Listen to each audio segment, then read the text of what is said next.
Well, hello, everyone. This is John Byrne with Poets and Quants. Welcome to our Fireside Chat with the Dean of the Olin Business School at Washington University, Mark Taylor, and a professor of practice and the academic director of the Entrepreneurship Program at Olin, Doug Villhard. Welcome, guys. Hi, good to be here. So first off, let me just say congratulations. I mean, we rigorously look at entrepreneurship programs, at MBA programs all over the world. And it is amazing that a school in the Midwest, not in Silicon Valley, not in Boston, not anywhere in Europe, turned out number one for 2 years in a row. And I think it goes to the ecosystem that WashU has essentially created in and around the St. Louis metro area that really speaks to the liveliness, the dynamic nature of the program, and how it's had a tremendous impact even beyond the students that go through it. So let's just start with the basics. How long has the program been around, and who tends to be attracted to it? Well, thank you, John. And let me say also, it's a great honor for WashU Olin to win this award, and especially given some of the really strong competition.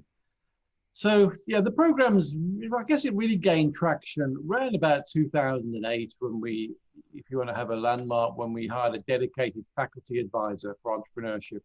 And like Doug, he was himself a startup entrepreneur and an Olin MBA alum. And then following that, we had introduced quite a few new courses in entrepreneurship, along with the integration of entrepreneurship throughout the MBA curriculum. It's actually baked in rather than bolted on. Prior to that, Olin had a part-time faculty advisor just teaching 2 courses related to entrepreneurship. But also, I think one of our one of the hallmarks, one of the elements of our program is what we call the hatchery, right? This is a startup business planning course, and we're one of the first university, one of the first business schools to kick off a startup business planning course. And startups generated in that hatchery course have raised something like $70 million, created over 450 positions just here in St. Louis, and have filed for quite a number of patents as well. So I guess that we're going back like 10, getting on to 15 years now. In terms of who's attracted, I suppose, well, thank you for giving more publicity to our program. But we do have a reputation in this area, as in other areas. But one of the elements, one of the key kind of pillars of excellence of our school is entrepreneurship. And given the reputation of our program, we do find that a lot of our MBA students are attracted here, are interested in taking courses in the entrepreneurship program, in order to understand that and develop that mindset. Fostering an entrepreneurial spirit, innovative thinking, and think about how we draw, as you said, on the ecosystem, the infrastructure we have in entrepreneurship and innovation here in St. Louis. Our students are clearly, we kind of motivate them, if you like, to fall in love with customers' problems, right? Think about innovative ways to solve those problems. And we have a very, very, we have an analytic. We like to think of ourselves being values-based, data-driven, right? So we think hard about what we're trying to provide as an organization, but also very, very analytic. And that goes right through everything we do, including our entrepreneurship programs. I think the importance, too, of entrepreneurship goes beyond people who want to start a business, right? Because every company, every organization wants people who are entrepreneurial minded, who can do things with limited resources and do things without hurdles in their way to get stuff done. I mean, that's the essence of being an entrepreneur. Now, Doug, you can speak from actual practice, having launched several companies yourself. How would you say the Olin program or Olin approach to entrepreneurship differs from other schools? Well, something we're really proud of, and the dean was talking about it, is really pushing the entrepreneurial mindset here. And, at any company, there's 1 or 2 founders, right? And tens of thousands of employees. So I think people have a misconception sometimes that entrepreneurship is only about starting companies. Our program is also about being really innovative and creative within larger organizations. So corporate innovation, if you will, intrapreneurship, if you will. We also have a lot of our graduates go into venture capital, where they invest in great ideas. And I'm particularly proud of all of our entrepreneurs, what we call social entrepreneurs. So they're definitely have for-profit businesses, but they're very, very focused on making the world a better place at the same time. So I think that's what makes us different. Is it's not just the startups, although we've been very successful with that, but it's getting people to think innovatively, creatively, entrepreneurially throughout their entire careers. Right. And Mark, when you think about what you've done in this area of entrepreneurship, what are you most proud of?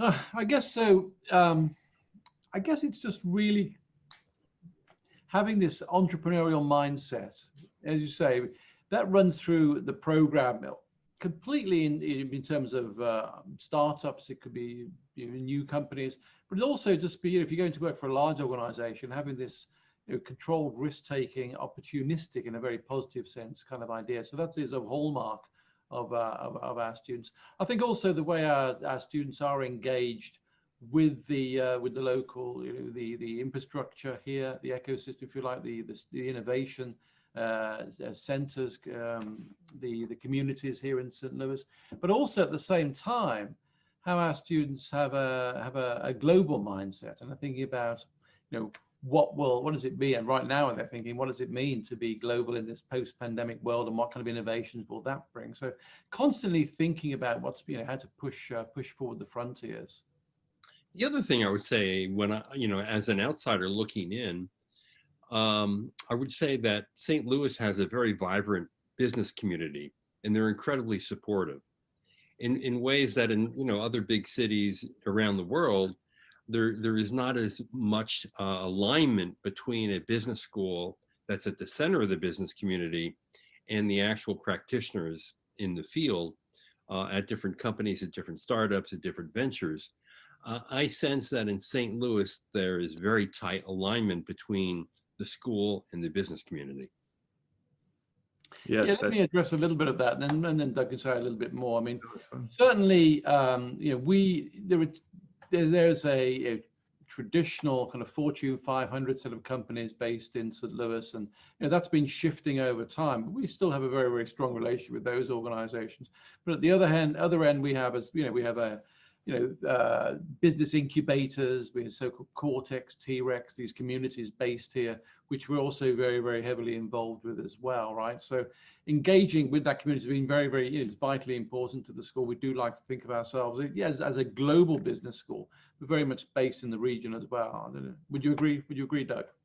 I would, and I would say St. Louis is this really interesting place where it's small enough that you can really get into the ecosystem and make a difference, but it's also big enough to make a difference as well. And we're really excited at Olin.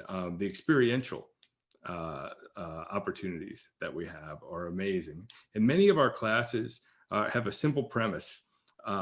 Put the students in with a startup over the course of a semester to both see what that is like, see if that's a career that they would like, and also to make a difference, to do a consulting project for them.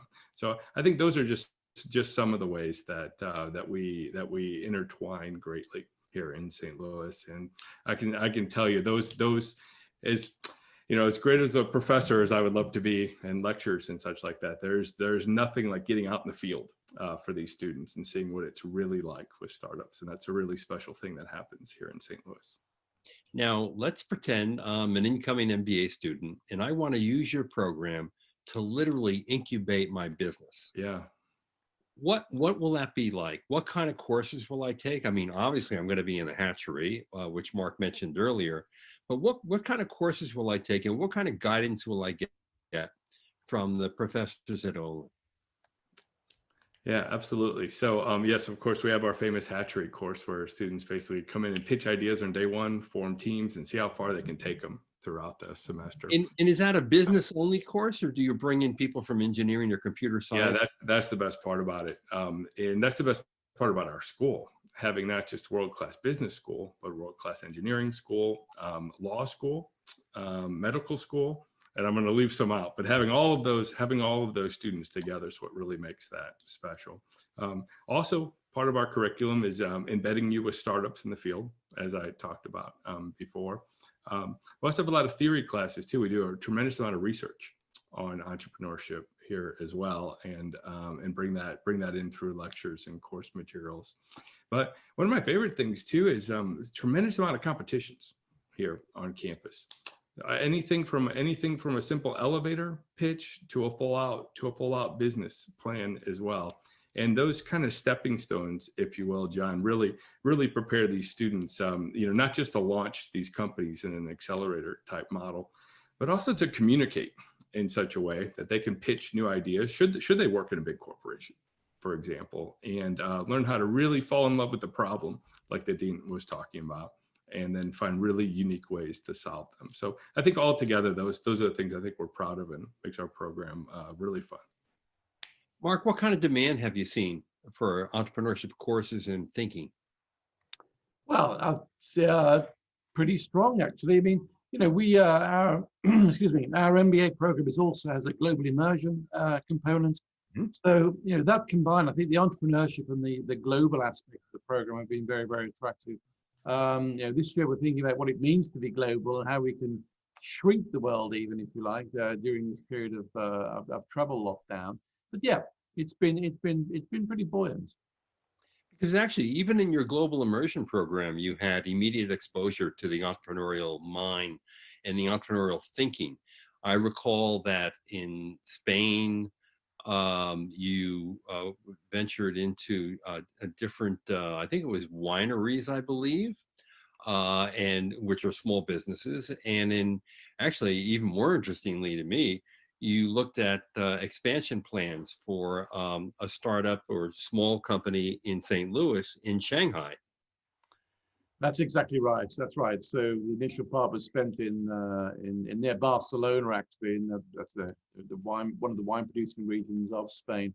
Briefly speaking to small wineries and thinking about how they could expand their business, and particularly how some of the wineries wanted to penetrate the United States market, and thinking about that as a consultancy project for our students, really within the first few weeks even of their program. And as you're right, then thinking about how a small business here in St. Louis could expand its market into China. That was the second project that was done in China. But now we're thinking, I think that part of innovation entrepreneurship is coming from, if you like, from the idea of creative destruction, right? That things happen in the economy that create the need for solutions, right? To new problems as older ways of doing things become outmoded. And I think we're going to see that, right? During this pandemic period, people are actually thinking about new ways of doing business. So, new needs that aren't satisfied, old solutions that aren't working anymore. So we do expect there to be a wave of innovation, entrepreneurialism. We expect our students to be involved in thinking about that. In terms of also about the globalization. I was just talking earlier this week about how we could hook up some of our students up with entrepreneurs in Israel, right? One of the great startup nations of the world. Obviously, they're not allowed. They can't travel there at the moment. So we're actually doing Zoom conferences and thinking about consultancy projects for our students with entrepreneurs in Israel, or getting talks from entrepreneurs in Israel as well to give their reflections on this process during this time of creative destruction. So I think the world is constantly changing and evolving. I think at the moment we're going through a period of rapid change, and then rapid change calls for innovation and imagination, and students will be thinking about that. And Doug, as an entrepreneur, I'm sure you often see opportunity in crisis. And we can certainly see plenty of crisis around us today, which I would imagine can translate into a lot of opportunity in the future. Yeah, absolutely. And what's also really fun right now, John, is not just a great time for innovation, but the virus has actually made the world a little bit smaller, in the sense that it's actually easier for us to get people to talk to. For example, in our classes where we bring in mentors, it used to be limited a little bit to who was available that day or could come in the classroom that day. So it's really another innovation of business programs now is the whole world is open to me and open to my students for collaboration and for meeting people and for testing ideas out. And honestly, even in the businesses that I own, we're actually getting meetings quicker now than we used to in this environment too. So it's just been a really fascinating time to both teach this and to watch the world evolving around at the same time, and to watch how universities are adapting as well. So it's really a fun time. For sure. Now, Mark, are there certain sectors that graduates of the MBA program have tended to gravitate to if they've actually pursued an entrepreneurial track? Well, we have a number of recent grads who've gone on to create organizations, right, with some impacts, right? So, Brian Porter, one of our MBAs from just 2020, actually conceived his startup. Was it Hum Industrial Technology, right? And we have a seed fund. In fact, Cliff Holcamp, his family provide a foundation for seed funds. And that's working really well. That's in the area of tech. Then we have another student who's really set up a pop-up micro boutique, right? Megan Berry, one of our MBAs from 2015. With kind of handmade, sustainable, timeless pieces. We have Ken Mao, our MBA from 16, has a subscription-based meal delivery service for corporate health and wellness initiatives. I don't know. What do you think, Doug? We have quite a few more, right? Yeah, absolutely. That's a really neat thing here, John. Is it's not just tech, and it's not just industry or industrial, but we have fashion designers coming out of here. We have food companies. We have just about every sector, and I think that makes it a really fun place to be. And I wish I would have answered one of your questions earlier slightly differently when you asked me some of the best things about our program. It's actually our students. And the reason I say that is this is not a group that is in competition with each other. They actually collaborate with each other. So not only do they help each other out on their own ideas, but we see a lot of them co-founding companies here as well. So it's a really neat place to be because of the variety of industries and because folks want to work together. I think makes Olin a really special place. And Doug, beyond the basics of how to put together a business plan, pitch it to potential investors, the basics of, let's say, entrepreneurial finance. Are there soft skills that are taught in the program? Yeah. Hopefully you think this is kind of fun, but when we start out, we say you can't spell the word hustle without STL, right? Which is St. Louis. So teaching them to hustle, and we've taken back that word and made it a good thing. Teaching them to be confident, to go out, to network, to make things happen for themselves, to not be shy.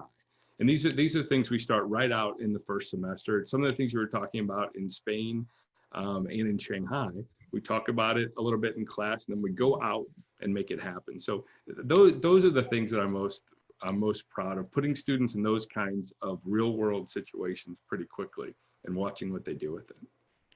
So if I had the chance to come to campus, which I have been on the campus many times, and I love WashU, love the layout of the place, and the business school has a spectacular building, multiple buildings, and I might add, a great English pub. But if I were to come to campus, one of the things I most enjoy is sitting around the table with a few students or graduates and asking them to identify the 3 things that most resonated with them about the MBA program. In this case, if I were to sit around 3 entrepreneurial-minded students about to graduate, what are the 3 things they would tell me about the program that really made a difference for them? Mark?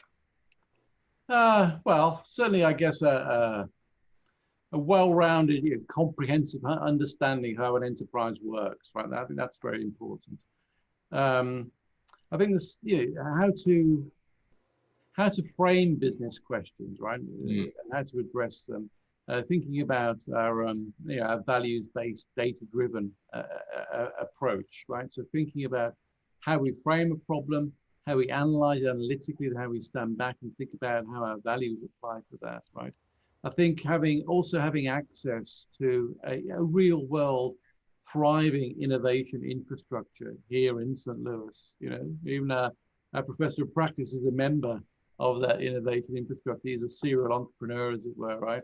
So being able to speak to people in real time that are doing this both here, and also the global linkages that we've developed across the world, and to think about this internationally as well. Doug, do you have a sense of the three things as well? I do. I would echo what he said. So we'll make it 6, I guess, or a combination of that. But I think they will tell you the courses are challenging, and fair and experiential, and just the experience that they love. I think they'll tell you our ecosystem, both in St. Louis, as we talked about, but also our alumni network across the world, and how open it is to students, and how that can help advance their businesses and their careers and their opportunities. And then the third thing, which I mentioned, is I think they'll say, Mark, I think they like us. I think they like the dean. I think they like the professors. I think they like the school, but the relationships they make with their fellow students, they really take with them for the rest of their careers. And the school has just done a really good job of bringing together curious and creatively minded students together. And I think they would say their classmates, John, are a big part of this as well. Yeah, I think, in fact, when I visited the campus last time and I spoke to people on the global immersion, that was the big takeaway. The social bonding and connections that occurred being away from school and traveling abroad in different locations really, really meant a lot to them. Yeah. And it really enhanced the learning in ways that, sitting in a classroom could never do it, So it's those social connections that you make in school that last a lifetime. These are enduring friendships, but more than that, it's an enduring support network for people, which is really the most valuable part of, or at least certainly one of the most valuable parts of an MBA experience. So let me ask you, over the next 3 years, how do you think this is all going to evolve? What changes might you see in how you teach entrepreneurship, how you approach the subject? Do you think that this is something that's going to actually get even more popular than it already is? What's your take? Well, I can repeat a little bit of what I said earlier about, this is a period of creative destruction. Like, this time is creating a period where there will be a great deal of innovation and thoughts about, what this new world will look like. And we've tried to do that within the school ourselves, right? We're thinking about different, we think about a firefighting horizon when we're trying to deal with the crisis initially. Then the second horizon was raising our game and making sure we get all our programs being able to be taught effectively and looking after the well-being of our students. But we're thinking about this third horizon. What will this new world look like coming that will transpire as we come out of the pandemic? And our students will be working in real time, working with the ecosystem here, working with serial entrepreneurs and thinking with us actually about what that will be, right? And we are innovating ourselves in the way we deliver programs in business education. The school will be launching 3 online master's degree programs next year. And then the way we deliver those will be in very, very innovative, state-of-the-art ways. So I think one aspect is really reacting in real time to what's been happening to the world. And again, just thinking about what it means to be global in that post-pandemic environment. And as Doug said, the world has shrunk in some ways, right? So we already had linkages across the world, but we will actually think about how we can enhance those linkages, new ways of working together, both across the continent and across the globe, right? Whether it's Silicon Valley, New York City, Israel, or Shanghai, that will be an even stronger component of our program going forward. Doug, do you have thoughts on that? Yeah, on the future of our program, of course, everything that the dean said. I'll just be a little tactical, in the classroom, if you will. Again, I think we're seeing more and more partnerships across WashU. So pairing business students with medical students, pairing business students with engineering students and putting those minds together for good. I was also seeing a lot more access to capital too. Something that's really been fascinating. I've watched it happen a lot in St. Louis and across the industry, but to have more and more people that want to back our students and what they're doing. So capital has really been fascinating. And then lastly, I'll just say that John, I'm going to come out of this teaching a little bit differently than I did in the past. I wouldn't say guilty of it, but I would say that we were trying so hard in the classroom, if we had a session with outside experts to bring them in, and that just scheduling issues, whether they could make that time and such like that. And just the other day, I was able to bring in 67 industry mentors for my hatchery class, breaking them out into smaller digital rooms for them to really interact with students in a way I might not have tried, before the pandemic. So we love our in-person stuff, of course, but I think we're going to merge it going forward. And I think it's going to create some rich opportunities for our students too. Yeah, definitely what we are going through right now will change what we do in the future, and for the better. I think we've learned how to be more comfortable with technology. At the same time, we also maybe even have a better understanding of the limits of technology for that matter. But it will inform how we move forward. Now, I also think that, and I want to get your take on this, that one of the areas where MBAs have played small roles, but will likely play much larger roles in the future, and this goes to startup activity as well, is the healthcare field.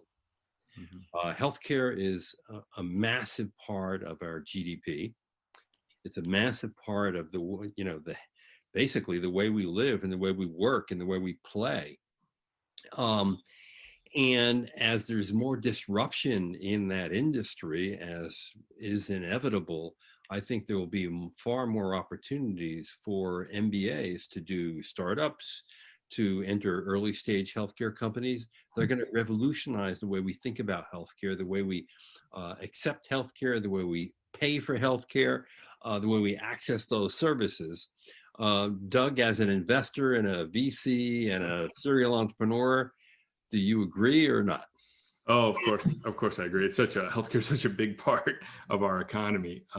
Another a neat thing about Olin, not just having the med school, but many of our residents, our med students, take a break for a year and come over and get an MBA. Right. With us.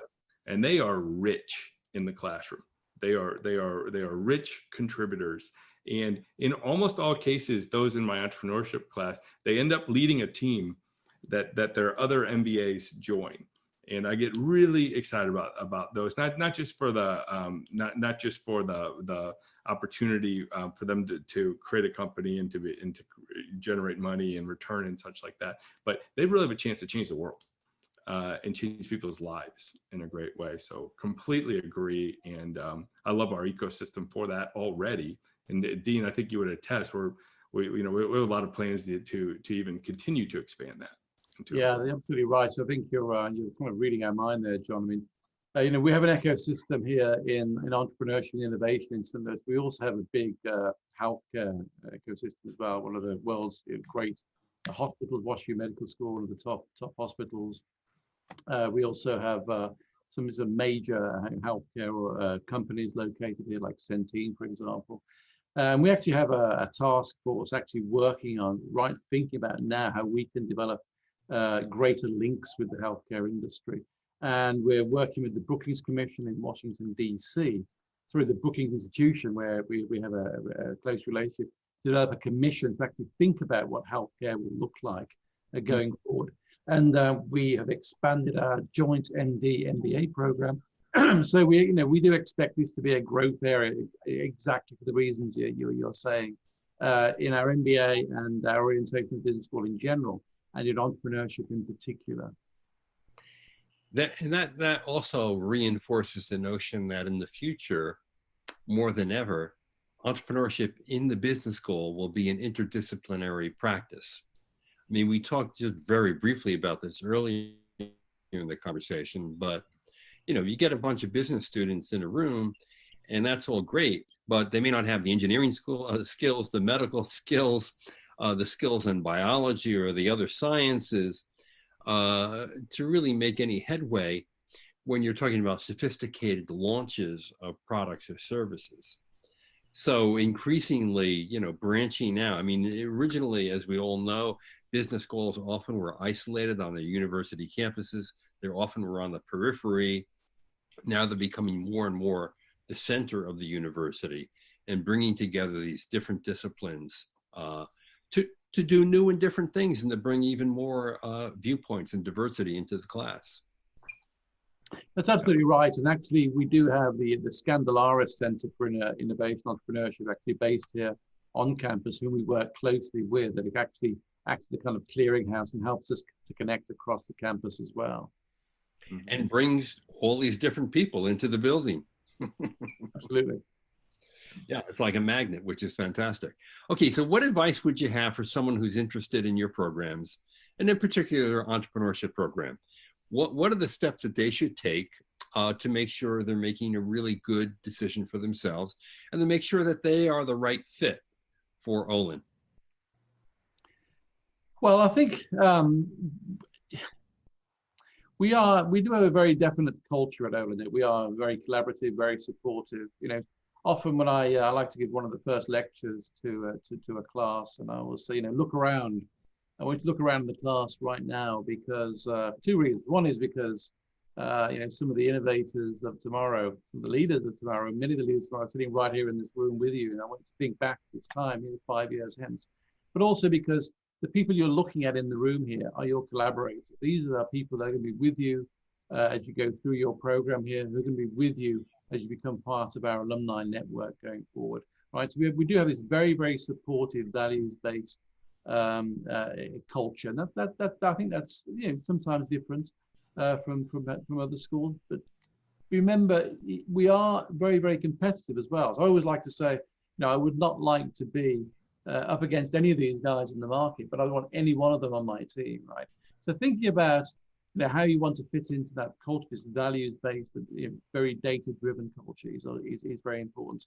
And also thinking about how you constantly innovate and constantly thinking about, hustling, if you like, right? You can't spell hustle without STL. So if you're going to come here to St. Louis and work with us at WashU, we want you to be values-based, data-driven, and constantly hustling and thinking about ways you can change the world for good. True. And in this time when it's harder to visit campus and sort of have a coffee with a student or, be a fly on the wall in a classroom, you can do it virtually. You can contact alums. You can contact people who started businesses right out of the school directly. And I will say one thing about Olin and St. Louis, your call will be welcome. Right. Absolutely right. And it will be answered. Your emails will be answered. And that goes a long way. I think, Mark, you said this. It's Midwest hospitality combined with a global outlook creates a sort of magical environment for people. Absolutely. So, Mark and Doug, thank you so much for spending the time with us today. I really enjoyed it. And I hope all of you out there have as well. Again, congratulations. 2 years in a row, best MBA in the world for entrepreneurship. That is really an amazing achievement given the competition you're up against and given your location, really. There are schools in my backyard here in the Bay Area that would be very envious. Thank you, John. Thank you, Great John. honor. Great to be with you. Thank you. By the way, I think the best is still yet to come for us. So we're going to keep innovating. Doug, I like that you're going to make that happen. Yeah, you betcha. We're just getting started. Yeah. All right. Thank you so much. This is John Byrne with Poets and Quants. You've been watching our Fireside Chat with Mark Taylor, the Dean of the Olin Business School at Washington University, and Doug Villhard, who is the Academic Director of the Entrepreneurship Program, and just as importantly, a Professor of Practice who has loads of experience in entrepreneurship, having launched several companies himself. Thanks for watching. Thank you.